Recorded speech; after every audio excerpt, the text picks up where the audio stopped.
Doğanbeyburnu açıkları da tespit edilen düzensiz göçmen grubu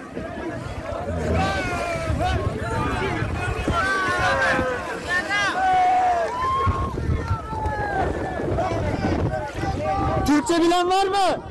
Türkçe bilen var mı? Tamam. Kaç kişisiniz? Kaç kişisiniz? 150 kişi mi var burada? Tamam.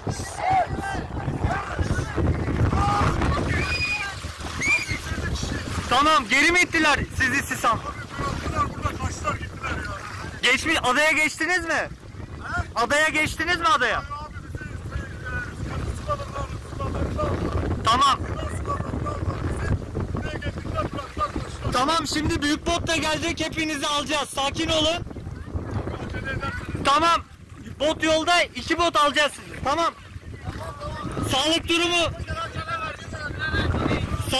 herkesin iyi mi? Sağlık durumu kötü olan yok değil mi? Tamam, ben buradayım. Sakin olun hepiniz. Tamam. Hepinizi alacağız.